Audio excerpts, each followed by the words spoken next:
I'd say it's getting weird, but it's been weird from the start. Jeff J. Cunningham Inspired as always. I'm gonna come out on a topic that you've probably all been seeing, like who the heck killed Charlie Kirk? Who murdered Charlie Kirk, right? I think it's going through everything. By the way, I wanna first off say in this video, as I'm passionate about Jesus.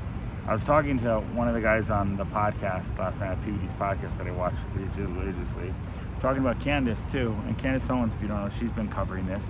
And Candace, I love you if you see this. I loved it when you were out there talking and stuff. I really did. I got in fights over having her back.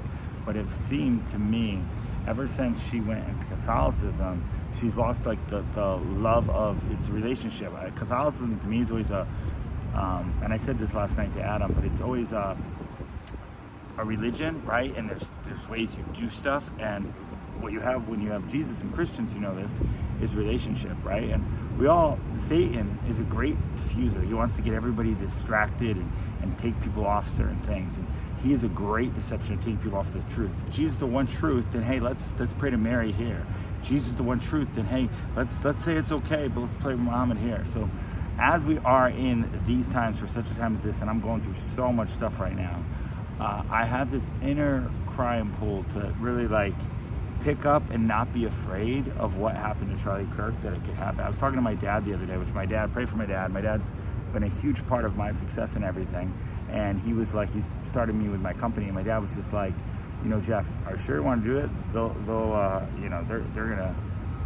They'll kill you, right? And it's like, you can't live in fear on all that, right? You can't, like, either we believe the verse or not, Philippians 1:21, for me to live as Christ and die as gain. Now, maybe if I had a family or a wife, I mean, I have a family back home, but a wife and kids, it might be a little different. It might not be so, but the Lord put me here. For some reason, I had my heart broken a few times, tried a few times, wasn't good enough a few times, so we're gonna become better. And for that, as we can find the first lady, planes here, we're gonna look into it. And I'll say right now, this is what I believe. I believe that it was detonated on Charlie Kirk's thing. Someone detonated it. There's a video. I'm not going to show it on here. You guys probably have seen it. I'm not an expert. I'm just saying, like, this is affecting me a lot. The reason why it's affecting me, the guy detonates it, blows up, so sad. There's a guy, actually, I don't know if we got his video. He thinks Charlie Kirk's still alive. They pushed him under. They put him in a tunnel. But the fact that they were, like, changing out the whole ground afterwards, the thing that it says, and there might be people on his team, like, I'm not... like, who knows, like, everything there was no autopsy, there's no, like, it's really mystifying, right? I don't even know, right? So I just pray and trust the Lord. And I do think this, keep your circle really small. And Candace, if you see this, you know, I'm praying for you. You know the truth. I don't know why you have such a anger you're going with stuff. I understand how you're doing it.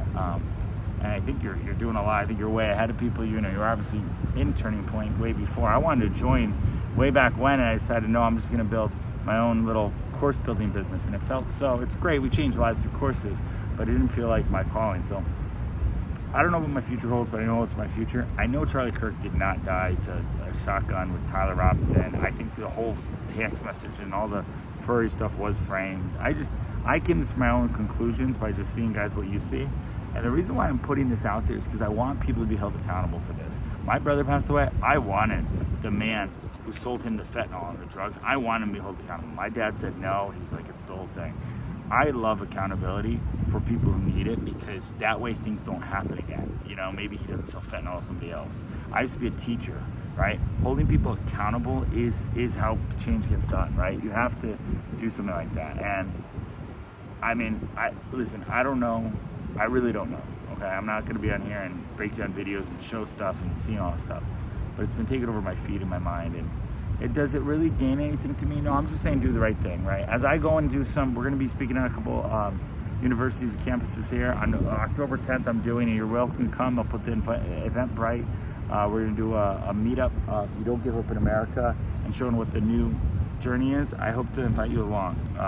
But those are my thoughts this morning, and I'll see you tomorrow morning.